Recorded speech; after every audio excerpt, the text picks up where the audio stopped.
안녕하세요. 캐나다 스키 레벨 4 양성철입니다. 자, 이번 주부터 연속적으로 고태현 데몬의 영상을 분석할 건데요.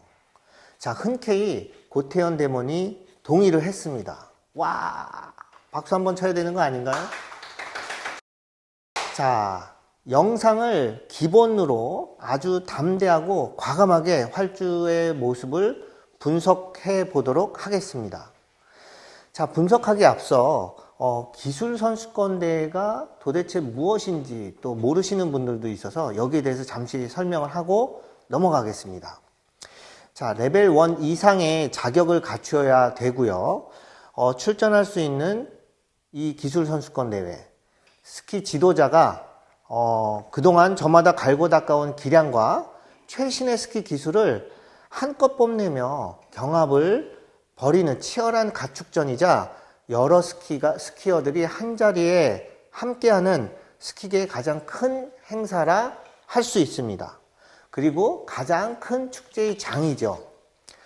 그래서 기술선수권대회를 통해서 그해 최고의 스키어가 결정 지을 수 있으며 그해 최신 스키 기술의 경향 또한 엿볼 수가 있습니다. 자, 급사면이나 규제된 사면에서의 고난이도의 스키 기술을 선보이고요. 그 다음에 매년 거듭할수록 발전해 나가는 어떠한 대회로서 새로운 기술과 경향을 알리는 장으로서 스키 발전에 초석이 되는 대회라 하겠습니다. 참 길죠? 그런데 기술선수권대회가 이게 가장 중요한 큰 대회이기도 합니다. 자, 그래서 이제 본론으로 들어가면요. 스키를 배우기 위한 필요한 기술을요. 어떻게 배우고 어떻게 활용하면서 좋을까? 어떻게 활용하면 좋을까? 이런 것들을 2022년도 기선전 1위에 데몬스트레이터 활주를 보고 그 다음에 기술 정보를 알기 쉽게 전달해 보도록 하겠습니다. 자, 지금부터는요, 고태현 데몬스트레이터가 기선전 롱턴을 하는 장면을 보시고 한번 영상을 먼저 보시고 진행을 하도록 하겠습니다. 자, 보시죠. 고태현 롱턴.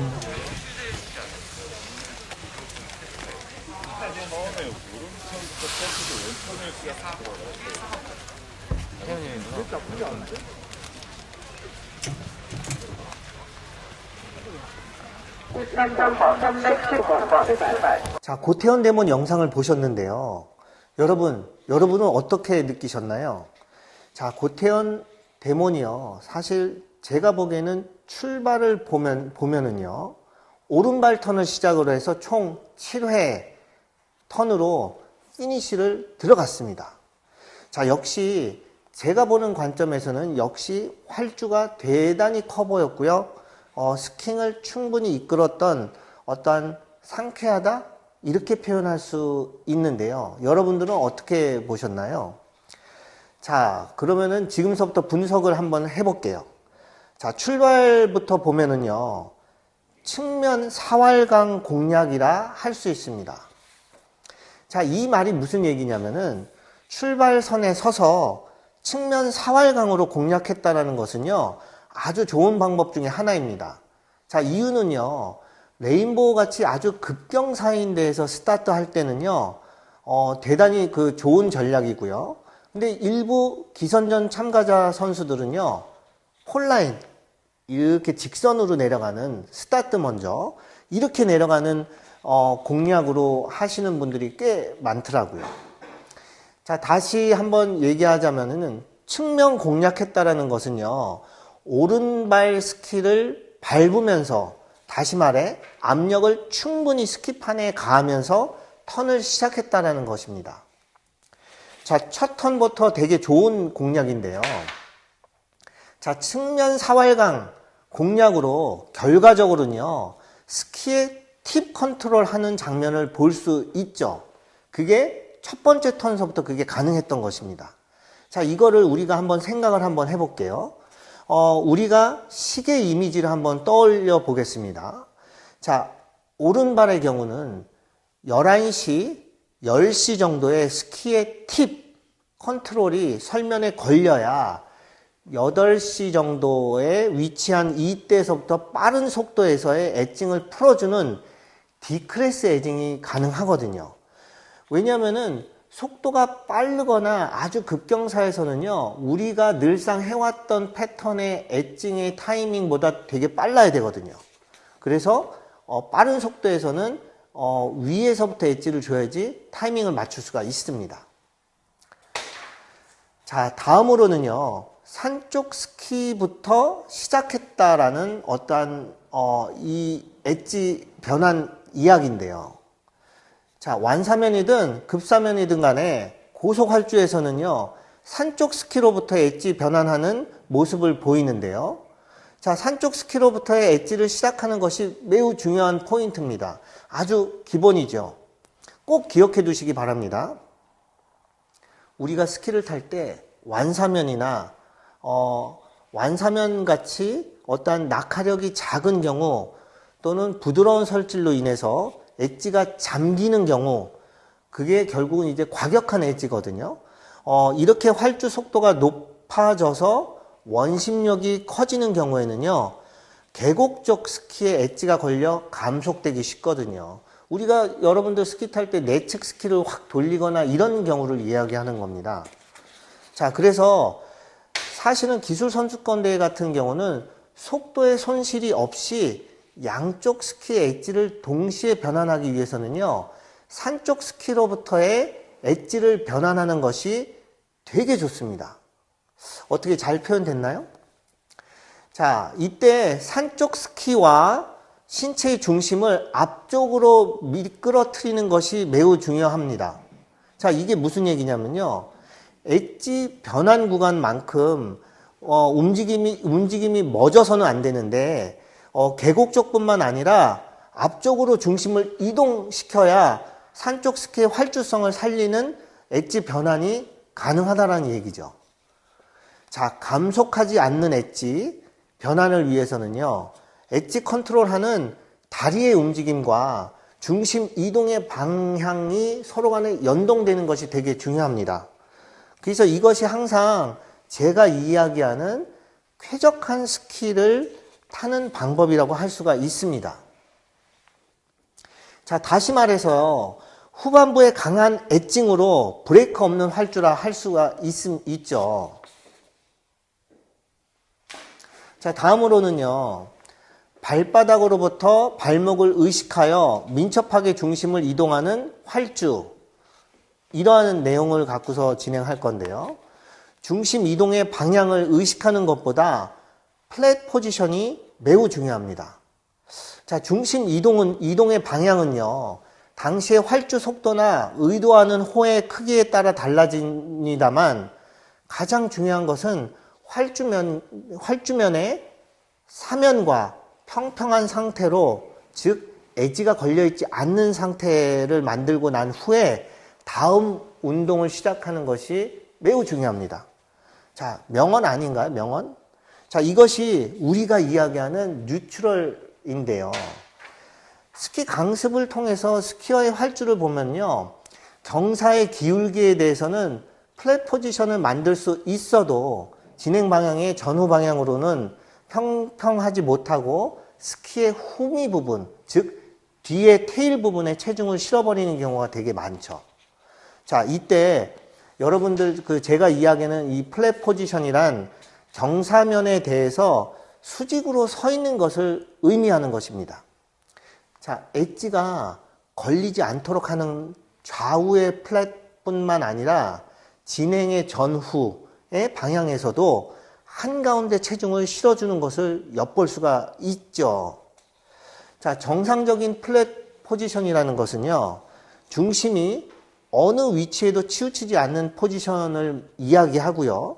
특히 엣지 변환 구간에, 턴 마무리에서 다음 턴으로 들어가는 변환 구간에 어느 쪽으로 중심을 떨어뜨릴 것인가에 고민하기보다는요, 우선 플랫 포지션을 만들 수 있다면 중심 이동의 방향은요, 자연스럽게 결정이 됩니다.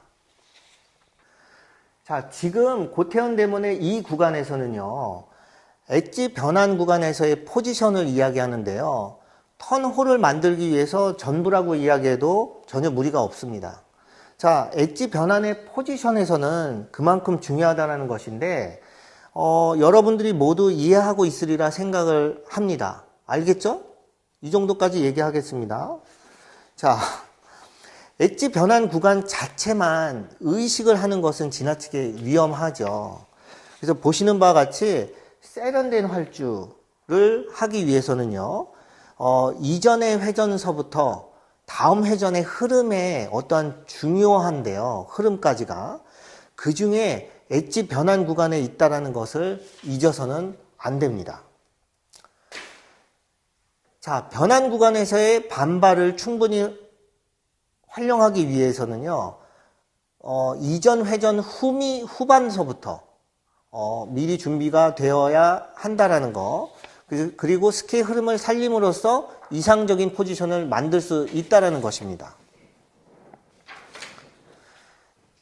자, 이 구간에서는요, 특히 레인보우의 경우 극경사와 중경사로 완경사로 이렇게 세 군데로 구분이 되는데 엣지 변환을 구분하여 사용하면 다양한 사면에 대응할 수가 있다는 것이죠. 자, 적절한 엣지 변환을 위해서는요, 회전 속도 그리고 사면 상황에 어울리는 중심 포지션의 세팅이 매우 중요합니다. 자, 활주 속도가 늦거나 어떠한 거친 사면에, 오늘같이 되게 거친 사면이잖아요. 그래서 높은 포지션을 의식을 하는 게 되게 중요하고요. 속도가 빠르거나 정말 잘 다져져 있는 사면에서는 다소 낮은 포지션을 의식하여 중심을 이동하는 것이 좋습니다.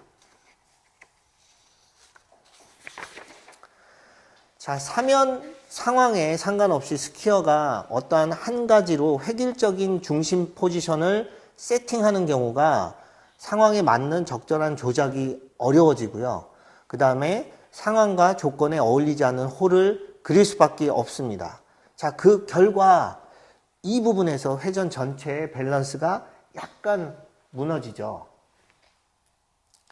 자, 우선 그 포지션 세팅의 고정관념을 무너뜨리고요. 활주 중에 포지션의 위치를 변경해 가면서 사면 상황과 활주 속도에 맞는 신체 조작을 찾아가도록 해야 된다는 것입니다.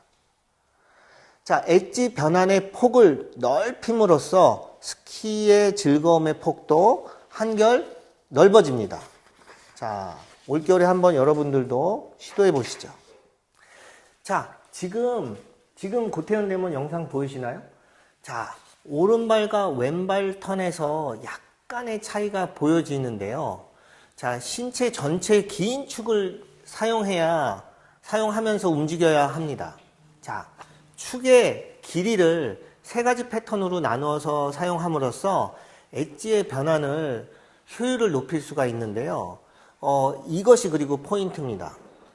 자, 엣지 변환 구간에 각별히 주의해야 될 점은요. 스키 엣지를 풀어주면서 얼마나 다음 회전의 포지션을 정확히 만들어 주느냐가 하는 부분이 굉장히 중요한 포인트입니다. 자, 그런데 강한 에징을 하게 되면은 반동도 거기에 따라서 심해지는데 이 반동을 사용하여 엣지에 변환하는 그 반발력에서 지나쳐서 밸런스가 무너지기 쉬운 경우가 보입니다. 자, 보시는 바와 같이 오른발 턴에서 항상 같은 패턴의 엣지의 변환을 하게 되면은 시시각각 변화하는 상황에 대응할 수 없어 실제 스키에 사실 통하지가 않거든요. 즉, 턴호의 크기나 활주의 속도, 그 다음에 사면 상황 등에 맞는 몇 가지 패턴을 미리 준비하고 있어야 합니다. 자, 안 그러면은요, 보시는 바와 같이 왼발 턴과 바깥발이 타이밍이 빨리 전환이 되어 오른발 턴과 왼발 턴에 약간의 차이를 느낄 수가 있게 되는 거죠. 자, 이번에는요, 스탠스의 차이를 좀 확인을 해볼 필요가 있습니다. 자, 골반 폭과 같은 스탠스로 안쪽 발의 조작이 용이하다는 것인데요. 종종 그 와이드 스탠스를 언급을 하지만 필요 이상으로 스탠스가 넓어지면은요, 무릎의 선행 조작이 어렵습니다. 자, 그래서 스탠스는요, 골반 폭 정도가 가장 적당합니다. 자, 스탠스가 골반 폭일 때 안쪽 무릎으로부터의 선행 동작이 쉬워지고요. 그 다음에 채축 길이도 충분히 만들 수 있어 하중을 가하기 쉽습니다. 자, 동일한 스탠스가 유지되지만 더 기울이면은요, 안쪽 발이 더 휘어지고, 그 다음에 발의 높낮이가 차이가 커서 스탠스도 더 커지는 것도 느끼시게 될 겁니다. 이와 같은 움직임을 오버 스탠스로 오해할 수도 있습니다만, 오버 스탠스인 채로 회전이 도입되는 것은 아닙니다. 자, 채축의 기울기가 커지거나 급사면을 활주할 때 안쪽 다리가 많이 굽혀짐으로 인해 안쪽 스키와 바깥 스키의 높낮이의 차이가 커져 스탠스가 그렇게 보일 뿐입니다. 자, 즉 S자 회전에서는요, 골반 폭에 맞는 스탠스가 필요하며 오버 스탠스가 될 경우 안쪽 다리가 움직이질 않아 바깥발 시작이 되어버릴 확률이 높습니다. 고태원대문의 활주성에서는요, 포지션과 체중과 중심 이동을 잘 표현했다고 볼 수 있습니다. 자, 이상 캐나다 레벨 4 양성철입니다.